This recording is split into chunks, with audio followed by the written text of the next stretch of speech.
Our new topic is India, land and people.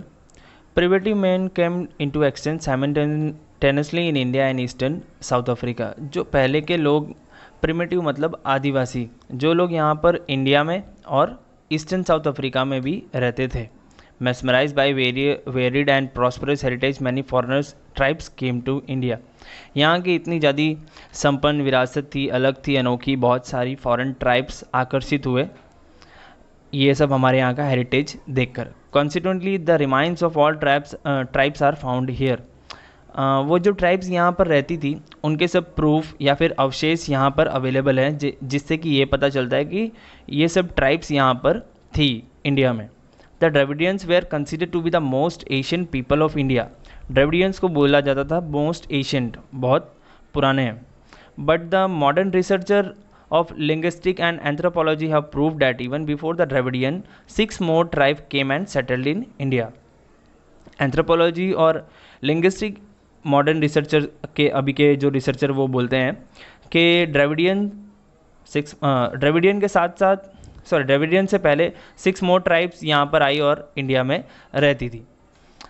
Let's explore more about them. First one is Negroid. हब्सी people उनको बोला जाता था. Some historians believe that Negrito और Negroes are the most Asian inhabitant of India.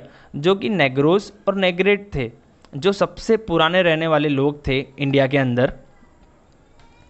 They came from Africa via Baluchistan to India. वो लोग Africa से आए थे बलूचिस्तान होते हुए. कहाँ पर आए थे? इंडिया में. They were black having height of 5 to 5 feet and curly hair. उनका फिजिकल फीचर कैसा था? ब्लैक था, एकदम शॉर्ट हाइट थी और करली हेयर थे. 4 to 5 feet ही उनकी हाइट थी. सेकेंड वन एस्ट्रोलॉइड जिनको हम Nishad. People of this tribe came from South East Asia. ये लोग कहाँ से आए थे? साउथ ईस्ट एशिया से. Their physical features were black skin with broad head, flat nose, short in height etcetera. इनका फिजिकल फीचर कैसा था? स्किन ब्लैक थी, ब्रॉड हेड, फ्लैट नोज, चपटा नोज था और बहुत चौड़ा हेड था इनका और हाइट भी बहुत छोटी थी. The Aryan who came after on to India call them Nishad. Aryans जो बाद में आए उन्होंने नाम दिया इनको क्या? Nishad. The origin of the tribes like Kol and Munda, Khasi tribes of Assam, the tribes of Nicobar and Myanmar have similarities to the Australoids. अब ओरिजिन जो थी उनकी बात करें तो कोल एंड मुंडा जो आए थे ट्राइब्स, उन सब के अंदर सिमिलरिटीज़ पूरी की पूरी मिलती जुलती थी निकोबार एंड मैनमेड ट्राइब्स की. ये सब पूरे सिमिलर ही थे, सिमिलरिटीज़ बहुत ज़्यादा थी. Their contribution in the development of Indian culture and civilisation is immense. कहाँ गया था कंट्रीब्यूशन?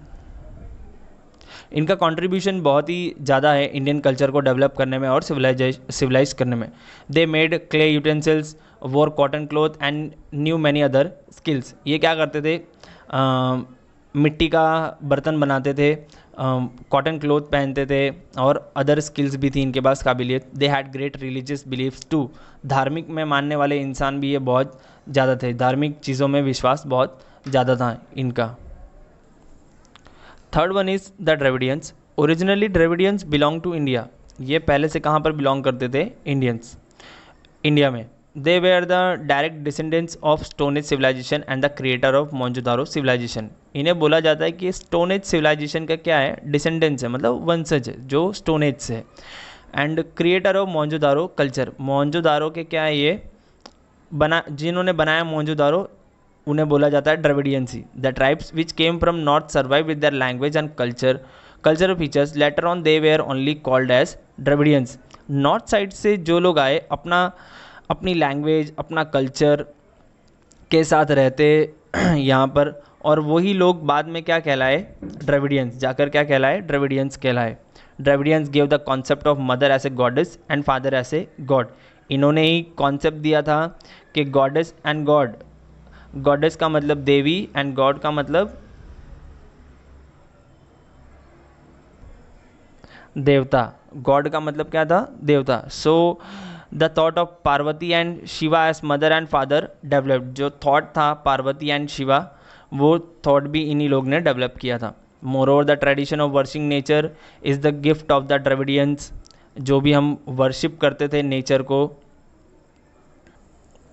प्रकृति को जो भी वर्शिप करते थे, ये भी किसकी देन थी? द्रविडियंस की देन थी। The tradition of worshipping with dhoop, deep and aarti are considered to the gifts of the Dravidians. और वर्शिप हम करते थे, धूप जलाना, दीप, आरती गाना, ये सारे के सारे जो भी थे, ये भी किसने दिया था हमें? द्रविडियंस ने। इन शॉर्ट देखा जाए तो वर्शिपिंग जो था इन्होंने ही सिखाया था, द्रविडियंस ने। Besides nature and animal worshipping etcetera, animals and nature इन सबको भी वर्शिप करना किसने सिखाया था? द्रविडियंस ने। Are their great features? Originally diets of Dravidians have been expected by Aryans and were re-established by them as a god of nature with pace of time। जो देवी देवता थे द्रविडियंस के, उनको आर्यंस ने भी एक्सेप्ट किया और उनके द्वारा री-एस्टेब्लिश किया गया as a god of culture, क्योंकि गॉड ऑफ कल्चर री-एस्टेब्लिश किया गया और आर्यंस ने भी उसे एक्सेप्ट किया जैसे जैसे टाइम बीतता गया। Under the tremendous influence of North, Aryan culture was deeply internalized by the Dravidians. Hence, intercaste marriage took place. Dravidians had matriarchal system of family. Dravidians progressed a lot in different crafts, art, skill like building of boat. अब क्या है, Dravidians ने intercaste marriage करना चालू कर दिया, अंदर अंदर कास्ट सिस्टम बना, मैरिज सिस्टम चालू किए।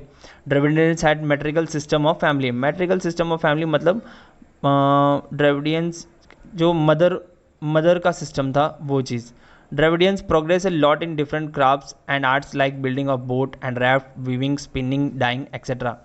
द्रविडियंस ने अलग अलग चीज़ों में, क्राफ्ट में, आर्ट्स में बहुत प्रोग्रेस किया। Building of boat, raft, weaving मतलब बुनाई करना, स्पिनिंग मतलब जो चरखा चलाते, एंड डाइंग मतलब कलर करना कपड़ों को।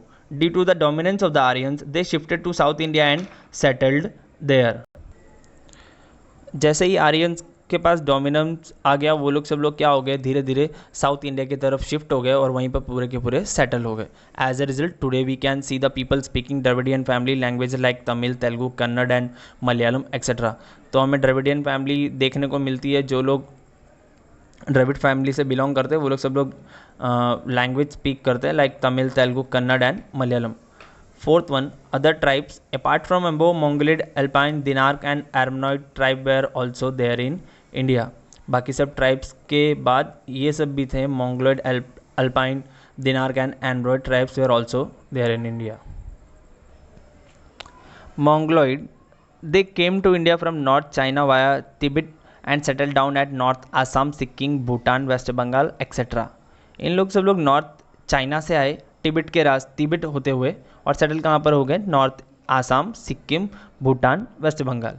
दे ग्रेजुअली इंडियनाइज देमसेल्फ। इन लोगों ने पूरी तरह से अपने आप को क्या बना लिया था? Indian. Mongoloid people possess the physical characters like yellow complexion, flat face, chubby cheeks, almond shape eyes etcetera. Having yellow complexion, mongoloid were known as Kirat. Mongoloid people का मतलब फिजिकल फीचर्स कैसा था? येलो कॉम्प्लेक्सन, चपटा face, chubby cheeks, भरे हुए chicks, almond बादाम की shape जैसी आइस एक्सेट्रा। और इन्हीं येलो कॉम्प्लेक्शन के कारण इनको बोला जाता था किरित। क्या बोला जाता था? Kirat. Alpine, Dinaric and Armenoid, these people migrated from central Asia. All these three tribes have similarities. ये तीनों जो ट्राइब्स थी एकदम सिमिलर थी, एक दूसरे से मिलती जुलती। और ये सब कहाँ से आए थे? माइग्रेट होकर सेंट्रल एशिया से। The origin of these tribes are found in a large number in Gujarat, Saurashtra, Maharashtra, Bengal and Orissa. इन सब बहुत सारे ज़्यादा तादाद में ट्राइब्स कहाँ पर दिखती है हमें? गुजरात, सौराष्ट्र, महाराष्ट्र, बंगाल एंड उड़ीसा में। Aryans,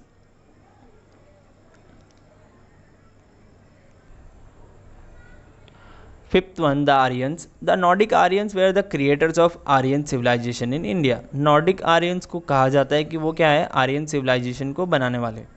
Indus were called, no sorry, Hindus were called Aryans in the ancient time and the area where they were densely populated was called Aryavart। Hindus को हम क्या बोलते थे? आर्यंस। ये इंपॉर्टेंट है, आप टिक कर लेना। एंड एशियन टाइम में जहाँ पर बहुत ज़्यादा पब्लिक जमा हो जाती थी, बहुत सारे लोग रहते थे, वहाँ उस एरिया को नाम दिया था Aryavarta. As 7 rivers were flowing over there, that region was named at Sapta Sindhu, क्योंकि वहाँ पर 7 रिवर्स फ्लो करती थी इसीलिए उसको सप्त सिंधु नाम दिया गया। In ancient time the first Aryan population was concentrated in northwest. The area of Aryavart was extended up to Mithila. Asian time में सबसे ज़्यादा भीड़ जमा हो गई कहाँ पर? नॉर्थ वेस्ट साइड में। The area of Aryavarta was extended up to Mithila in the east. In south it spread up to Vindhyachal. ये पूरे के पूरे कहाँ, बिहार से लेकर कहाँ तक फैले हुए थे? विंध्याचल तक, ड्यूरिंग पोस्ट वैदिक पीरियड के time. They were more advance people than any other contemporary tribes. ये सब ट्राइब से सबसे क्या थे? एकदम समझदार लोग थे। कौन? Aryans. This vast land was recognized with various name as Bharat Bhumi, Bharatkhand and Bharatvarsh etcetera after the name of the king Arya Bharat और भारत कुल ट्राइब। ये सब लोग जो जहाँ पर जिस ज़मीन पर रहते थे लैंड पे, उनका नाम दिया गया था भारत भूमि, भारतखंड एंड भारतवर्ष। वो किसके मतलब किसकी वजह से मिला था? किंग आर्य, जो कि भारत कुल के वहाँ के क्या थे? राजा थे। उनके ऊपर ही नाम पड़ा हुआ है, उनके नाम पे रख दिया गया था। आर्यंस वेयर नेचर लवर्स, ये भी नेचर लवर्स थे। They loved and worship the trees, the rivers, the mountains, the sun and the wind and the rain. ये सब लोग पूजा करते थे, चाहे वो माउंटेन हो, सन हो, विंड हो, रेन हो, सारी चीज़ों का ये लोग पूजा करते थे। They had compose hymns for praying to various natural elements. इन लोगों ने पूजा करने के लिए ये लोग भजन भी गाते थे। In due course of time some religious ceremonies like recitation of Vedas, performing yagya and other activities become prevalent in India. जैसे जैसे समय बीतता गया, जो धार्मिक सेरेमनी थी, जैसे कि योग करना, वेदों का उच्चारण करना, ये और भी एक्टिविटीज़ थी, वो उसका भी चलन शुरू हो गया था। कहाँ पर? इंडिया में।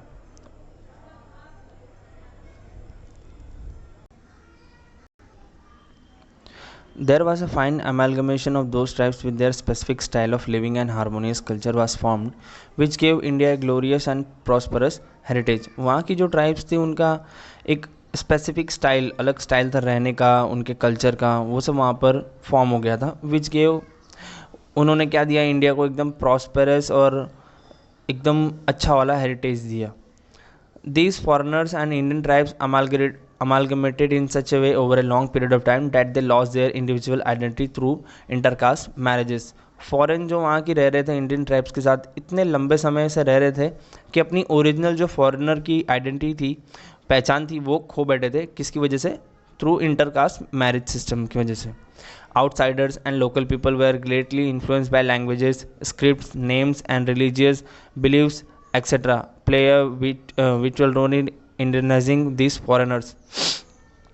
और जो फॉरेन लोग थे इतने लोकल पीपल के साथ घुल मिल गए थे, लैंग्वेज, स्क्रिप्ट, नेम, रिलीजियस, धर्म, सबके साथ पूरा इतना चेंज हो गए थे कि अपने आप को क्या पूरी तरह से इंडियन वो लोगों ने क्या कर लिया? इंडियन बना लिया, फॉरेनर्स जो थे वो सब। Since ancient times a composite culture was been created in India. इसीलिए हम कह सकते हैं कि एक मिक्स्ड कल्चर जनरेट हो गया था इंडिया में।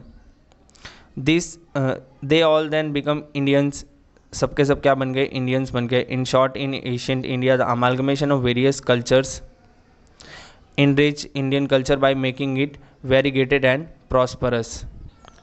अगर हम संक्षिप्त में कहें, जो हमारा इतिहास है भारत का, वो बहुत सारे अलग अलग कल्चर्स का मिंगल है। बहुत सारे कल्चर्स का इंडियन कल्चर को बहुत ही उठा दिया है, बहुत सारी वैरायटी है, बहुत ज़्यादा संपन्न बना दिया है।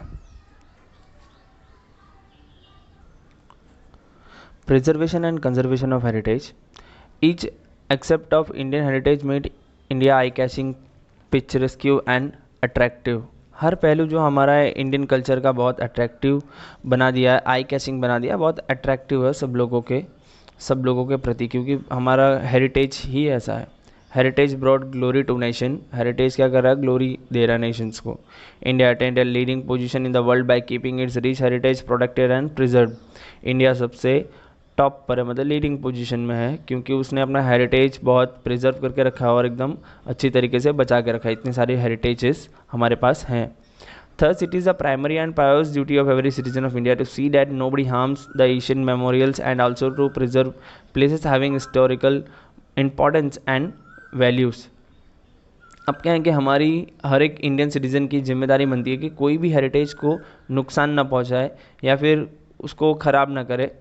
लाइक हम लोग कहीं पर भी घूमने जाते हैं गार्डन में या फिर हेरिटेज देखने जाते साइट्स, तो वहाँ पर क्या लिख देते हैं, BBF, best friend for ever लिखते हैं ना। पेड़ पे हम घिस घिस के लिख देते हैं, या फिर वो जो दीवार होती है उस पर लिख देते हैं BBF, ये मेरा दोस्त है करके। और कुछ लवर्स लिख देते हैं, I love this this this that girl, सब अपना नाम लिख कर आता, अपनी एक पहचान छोड़ कर आता है वहाँ पर। ऐसा है, हमारे इंडियंस ऐसे हैं citizens. In our constitution the fundamental duties of Indian citizens are mention in article 51A। Article 51A में हमारी इंडियन सिटीजन्स की फंडामेंटल ड्यूटीज़ दी गई है। उसमें India act 6, 7 and 9 describe the following duties for preservation of our cultural heritage. 6, 7 and 9 points उसके अंदर लिखे हुए हैं, जो कि यहाँ पर दिया हुआ है। To understand the importance of our harmonious culture prosperity and to preserve it. जो हमारा कल्चर है उसके बारे में पहचानो, उसके बारे में जानो, इंपॉर्टेंस पता करो उसकी, उसके बाद उसको अच्छे से संभाल के रखो। Maintain the forest, tanks, rivers, ponds and the wild animals and birds along with maintaining the natural environment and to show compassion for all the living creatures। Maintain रखना है जंगल को, रिवर्स को, पोन्ड्स को, वाइल्ड एनिमल्स को, birds को, इन सबको मारना नहीं है। मारने से क्या इशू होता है वो तुम लोगों को बहुत ही अच्छी तरीके से पता चल गया होगा। कोरोना वायरस उसका बेस्ट एग्जाम्पल है। And the natural environment and to show compassion for all the living creatures. Compassion का मतलब अफेक्शन रखना सारे लिविंग क्रिएचर्स के थ्रू, कि जैसे हमारी जान प्यारी है तो उनकी भी जान इंपॉर्टेंस है, उनको भी मारना नहीं है। The protection of public property and giving up violence are also included in. Public property को भी प्रोटेक्शन देना और हिंसा नहीं करना है। Thus nature has created beautiful landscape, we should maintain the purity, sanctity and beauty of this places. इसीलिए nature ने इतने अच्छे अच्छे लैंडस्केप्स बना के दिए हैं, तो उन्हें संभाल के रखो, उसकी ब्यूटी बहुत अच्छी है, अच्छे से रखो उसको, पूरा का पूरा क्या रखना है, मेंटेन रखना है। The Indian heritage is an outcome of the development of the people of India over a long period of time. तो हम कह सकते हैं कि इंडियन हेरिटेज एक नतीजा है जो यहाँ के लोगों ने इतने लंबे टाइम से काम किया है इसके डेवलपमेंट में, इंडियन हेरिटेज के। Nature has generously donated abundant prosperity to India. Nature ने बहुत सारी चीज़ें किसको दी है, इंडिया को दी है, मतलब बहुत संपत्ति दिया है नेचर ने। India achieved invaluable opportunities in all the fields of gradually development due to India's peculiar natural structure. ये जो इंडिया का इतना अच्छा स्ट्रक्चर है और बहुत सारी अपॉर्चुनिटीज़ मिली है अलग अलग फील्ड्स में डेवलपमेंट करने के लिए इंडिया को। In this way, the Indian heritage is a result of the development of the people of India in the social, economical, political and cultural fields over centuries।